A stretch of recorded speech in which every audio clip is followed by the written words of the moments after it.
안녕하세요.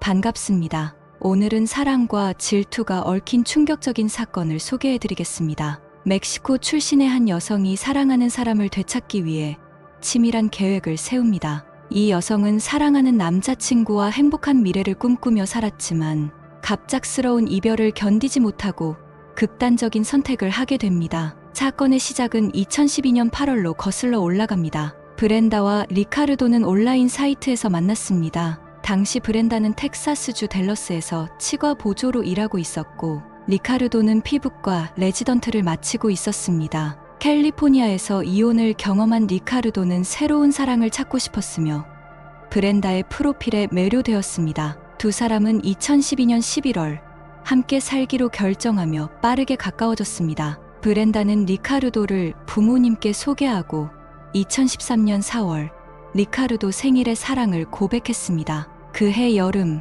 브렌다는 임신을 하게 되었지만 리카르도와 상의 끝에 낙태를 합니다. 그녀는 낙태 사실을 가족에게 알리지 않고 언젠가는 아이를 가질 수 있을 것이라 희망했습니다. 브렌다는 가을에 의대에 입학하여 치과를 선택했지만 그녀의 마음은 온통 리카르도로 가득 차 있었습니다. 학교 동창들에 따르면 그녀는 오리엔테이션 대부분의 시간을 리카르도의 이야기로 채웠다고 합니다. 리카르도가 자신을 사랑한다고 확신하고 약혼을 암시하는 반지를 받았을 때 더욱 확신했습니다. 반지를 받은 그녀는 리카르도를 멕시코로 초대해 많은 친척들에게 소개합니다. 그런데요, 만난 지 2년이 돼가던 2014년 7월 브렌다는 눈물을 흘리며 학교에 왔습니다. 그녀는 동급생들에게 리카르도가 이메일로 이별을 통보하고 집을 나가달라고 했답니다. 그러나 이별의 구체적인 이유는 밝히지 않았습니다. 브렌다는 이별을 힘들게 받아들이며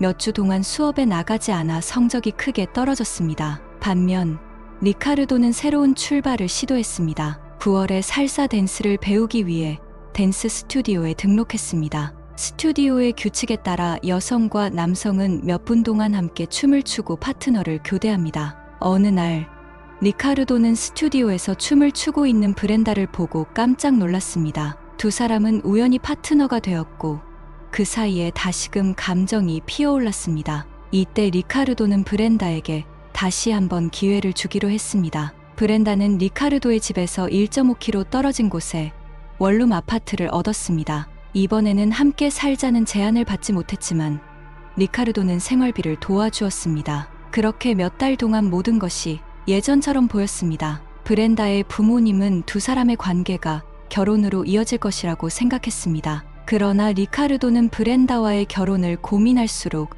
의문을 품게 되었습니다. 2015년 2월 다시 이별을 제안했습니다. 그는 자신의 삶을 정리하고 새롭게 출발하고 싶다고 말했습니다. 브렌다와 리카르도는 헤어지지만 좋은 친구로 남기로 결정하고 계속해서 연락을 주고받았습니다. 그들은 가끔 서로에게 메시지를 보냈으나 브렌다와 자주 마주쳤습니다. 그런데 이상하게도 조깅 중에도 브렌다와 마주쳤으며 리카르도가 간호사 미를란데와 함께한 저녁 식사에까지 나타나는 것입니다. 나중에 밝혀진 바에 따르면 브렌다와 리카르도가 자주 만나게 되는 것은 우연이 아니었습니다. 브렌다는 리카르도의 이메일과 클라우드 계정의 비밀번호를 알고 있었으며 의도적으로 추적하고 있었습니다. 또한 아파트 열쇠도 가지고 있었습니다. 브렌다는 리카르도의 움직임을 추적하기 위해 특별한 앱을 휴대폰에 설치했던 것입니다. 이렇게 브렌다는 다른 여성들과 주고받는 메시지를 읽고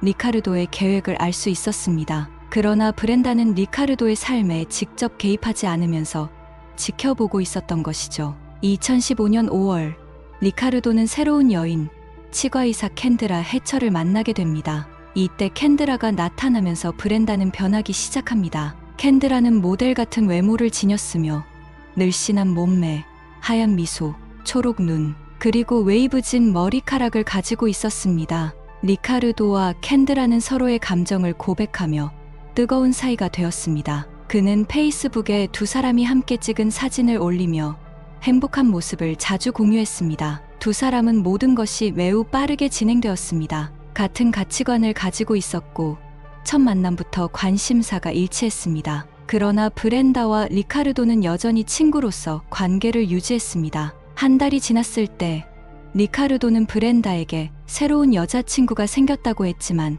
이름은 말하지 않았습니다. 그때 브렌다는 감정을 숨기고 좋은 친구처럼 행동했습니다. 기꺼이 리카르도를 돕겠다는 태도를 보였습니다. 브렌다는 페이스북 계정을 통해 리카르도의 사생활을 지속적으로 관찰했습니다. 그러나 두 사람의 행복한 모습을 볼 때마다 질투심으로 가득 차 있었습니다. 이때 브렌다는 점점 질투와 분노로 본색을 드러내기 시작합니다. 브렌다는 리카르도와 다시 만날 것이라고 믿었지만 다른 여자가 등장하자 그 희망은 산산조각이 났다며 질투만 커져갔습니다.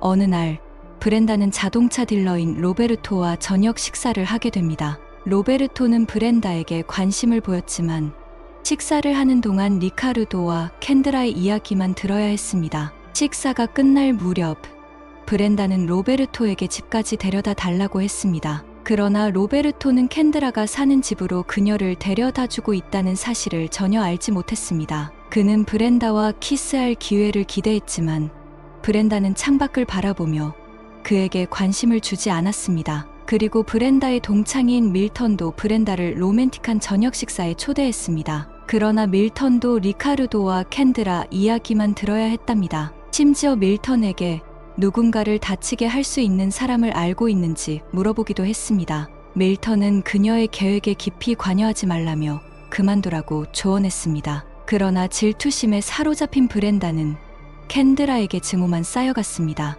어느 날 그녀는 사촌인 모세스와 칵테일을 마시기 위해 만났을 때 금속 야구 방망이를 가지고 나왔습니다. 그녀는 모세스에게 캔드라를 위협하자고 제안하며 대가로 차를 사주거나 자녀 양육비를 지불하겠다고 약속했습니다. 그러나 모세스는 브렌다가 술에 취했다고 생각하고 그녀의 말을 심각하게 받아들이지 않았습니다. 브렌다는 도와줄 사람이 없자 이번에는 동료인 제니퍼에게 도움을 청하기로 합니다. 제니퍼는 남자친구와 어려운 관계를 겪고 있었습니다. 브렌다는 제니퍼의 불만을 들어주며 그녀에게 함께 살자고 제안합니다. 8월 초 두 친구는 함께 살기로 합니다. 제니퍼가 짐을 풀기도 전에 브렌다는 리카르도와 캔드라의 이야기를 하는 것입니다. 그때 제니퍼는 브렌다가 집착하고 있다고 느꼈습니다.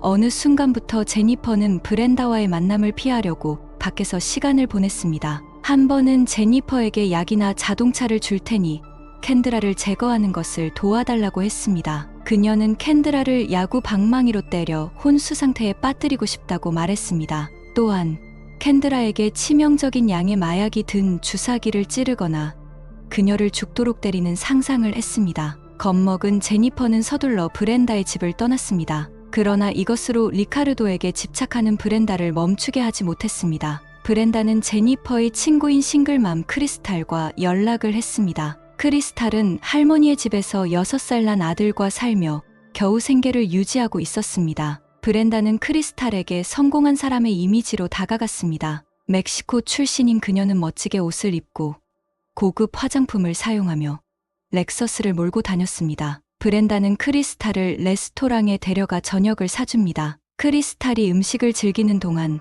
브렌다는 리카르도와의 관계와 캔드라의 이야기를 했습니다. 캔드라 때문에 리카르도가 더 이상 자신을 돌보지 않고 관심을 주지 않는다고 말합니다. 또한 경쟁자를 제거하려고 한다며 더 이상 참을 수 없다고 불평했습니다. 브렌다는 크리스탈에게 살인을 도와주면 $500를 주겠다고 했습니다. 그때 크리스탈은 동의를 합니다. 아들을 돌봐야 하는 그녀는 돈이 필요했던 것입니다. 며칠 동안 두 사람은 캔드라를 감시했습니다. 그들은 총으로 쏘는 것이 쉬울 것이라고 생각했습니다. 그러나 두 사람은 무기를 다룰 줄 몰랐기 때문에 청부살인을 생각합니다. 브렌다는 크리스탈에게 누군가 믿을 수 있는 사람이 있냐고 물었습니다. 크리스탈이 불우한 지역에 살고 있었기 때문에 돈이 필요한 사람을 알 것 같았습니다. 두 사람은 크리스탈의 동네를 돌아다녔습니다. 그러다 크리스탈의 어머니 집에 들렀을 때 그곳에서 이웃인 크리스토퍼를 만났습니다. 마리화나 판매자이자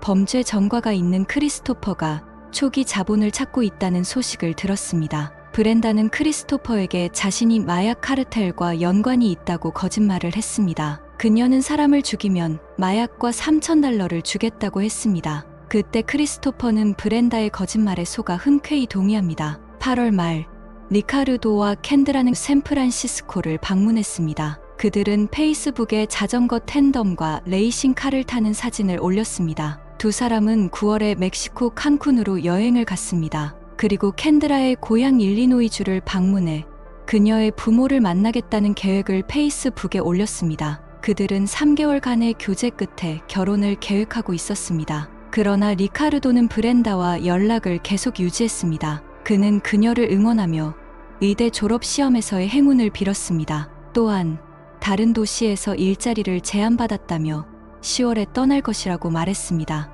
이때 브렌다는 사랑하는 사람이 영원히 자신의 삶에서 사라지는 것을 두려워했습니다. 2015년 9월 2일 두 사람이 칸쿤으로 출발하기 하루 전날 살인을 계획합니다. 브렌다는 친구에게 은색 BMW를 빌렸지만 결정적인 그날 아침에 차가 고장났습니다. 브렌다와 크리스탈은 친구인 호세의 정비소에 차를 가져갔습니다. 호세는 친절하게도 BMW를 수리하는 동안 자신의 검은색 지프를 빌려주었습니다. 크리스탈은 크리스토퍼를 차에 태우고 캔드라의 근무지로 갔습니다. 캔드라가 퇴근하기를 기다렸던 것이죠. 시간이 흐르고 캔드라가 퇴근을 하며 차에 올라탔습니다. 그들은 캔드라를 미행하다가 교통 혼잡으로 캔드라를 놓쳤습니다. 그때 캔드라는 집으로 가는 길에 친구 집에 들러 방수 카메라를 빌리고 있었습니다. 크리스탈과 크리스토퍼는 캔드라의 집 주차장에서 기다리고 있었습니다. 몇 분 후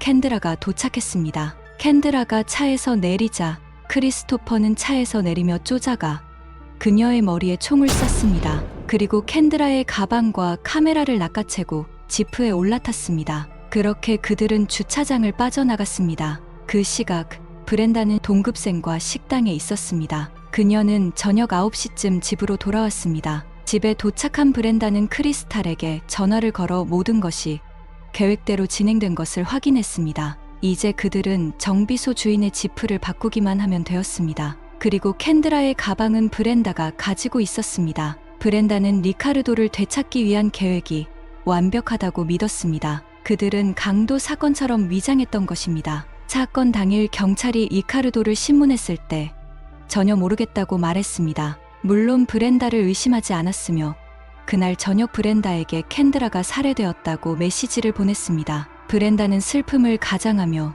그를 위로하려고 애썼습니다. 그러나 경찰은 단서가 하나 있었습니다. 검은색 지프를 운전하며 주차장을 빠져나가는 여성의 CCTV가 있었습니다. 경찰은 영상을 언론과 방송에 공개했습니다. 지프의 주인인 호세는 방송에서 자신의 차를 알아보고 브렌다에게 어떻게 된 건지 물었습니다. 브렌다는 당황하며 그날 차를 사용한 사람은 크리스탈이라고 했습니다. 그리고 크리스탈이 약물에 중독되었다고 말합니다. 크리스탈이 약을 받기 위해 주차장에 들렀을 것이라고 했습니다. 호세는 경찰이 자신의 차를 추적하고 있다고 했습니다. 브렌다는 차를 다른 색으로 칠하고 비밀로 하라고 했습니다. 그러나 호세는 수사 중인 형사에게 연락을 했습니다. 소식을 들은 형사는 브렌다에 대하여 물어봤습니다. 형사는 브렌다의 학교로 찾아가 경찰서로 데려왔습니다. 신문에서 브렌다는 살인 사건에 자신의 이름이 언급된 이유를 이해하지 못하는 신용을 했습니다. 브렌다는 리카르도와 헤어지고 원래의 생활로 돌아갔다고 했습니다. 리카르도의 연애에 관심이 없었기 때문에 캔드라를 전혀 모른다고 했습니다. 브렌다에게 알리바이를 설명하라고 했을 때 그녀는 정비소에 갔던 일을 숨겼습니다. 당시 동급생과 식당에서 저녁 식사를 했다고 했습니다. 그러면서 영수증까지 증거로 제시합니다. 그때 옆방에서는 크리스탈이 신문을 받고 있었습니다. 그녀는 긴장하며 진술이 엇갈렸습니다. 크리스탈은 지프를 운전했다고 인정했습니다. 처음엔 멕시코 음식점에서 저녁을 먹기 위해 주차 공간을 찾고 있었다고 했습니다. 그러다가 아들과 함께 있었고 근처 공원에 가기 위해 차를 주차했다고 했습니다. 크리스탈은 브렌다가 자신과 남자에게 강도질을 하도록 돈을 주었다고 했습니다. 그러나 남자가 총을 쏠 줄은 몰랐다고 했습니다. 남자가 살인을 저지른 후에 차에 다시 올라타 남자가 총으로 위협했기 때문에 저항하지 못했다고 했습니다. 형사는 브렌다가 있는 방으로 돌아와 그녀에게 다가갔습니다. 형사는 그녀를 몰아붙이기보다는 부드럽게 말을 걸었습니다. 그러나 브렌다는 자신과 상관없다는 듯 행동했습니다. 브렌다는 무너질 것처럼 보였지만 여전히 침묵을 지켰습니다. 형사는 일단 신문을 마치기로 했습니다. 증거를 확보하기 위해 시간이 필요함을 느꼈기 때문입니다. 형사는 미납된 자동차 벌금이 있던 그녀를 구금하려 했지만 브렌다는 눈치 빠르게 벌금을 지불하고 떠났습니다. 형사는 크리스탈을 체포하고 그녀의 휴대전화 메시지를 통해 크리스토퍼를 체포했습니다. 그러나 브렌다를 체포하려 했으나 이미 흔적도 없이 사라진 뒤였습니다. FBI는 그녀를 수배된 도망자 명단에 올려 정보 제공자에게 보상으로 10만 달러의 현상금을 걸었습니다. 브렌다는 멕시코의 친척 집에서 반년 동안 숨어 있었습니다. 그러나 FBI 요원들에게 체포되었습니다. 그녀는 멕시코와 미국의 이중 국적을 가지고 있었습니다. 멕시코는 사형 제도가 없는 나라로 범죄 사실이 있어도 사형 선고를 받을 수 있는 미국으로 추방될 수 없었습니다. 텍사스의 검사가 브렌다에게 사형을 구형하지 않겠다고 약속을 한 뒤에 미국으로 송환되었습니다. 검사는 브렌다에게 명백한 알리바이가 있다는 것을 알고 있었습니다. 그래서 검사는 크리스탈이 법정에서 브렌다에게 증언을 하도록 하는 것이 유일한 방법이라고 판단했습니다. 그 대가로 검사는 크리스탈에게 35년형을 제안했습니다. 그녀는 15년 후에 가석방될 가능성이 있습니다. 크리스탈은 동의하고 법정에서 진실을 증언했습니다. 검찰은 증언을 토대로 살인 당일 세 사람이 전화와 문자를 주고받은 횟수와 살인에 이르기까지의 증거를 제출했습니다. 친구들을 포함한 많은 증인들은 브렌다가 캔드라를 죽이려고 자신들에게 접근했다고 증언했습니다. 크리스탈은 35년형을 선고받았습니다.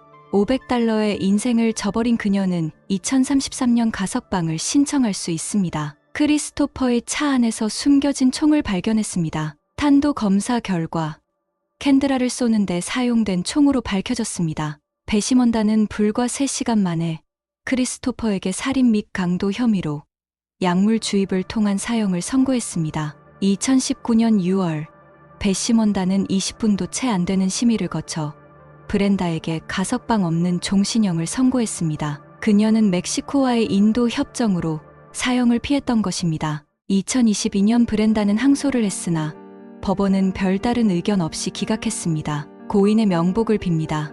오늘도 시청해 주셔서 감사합니다.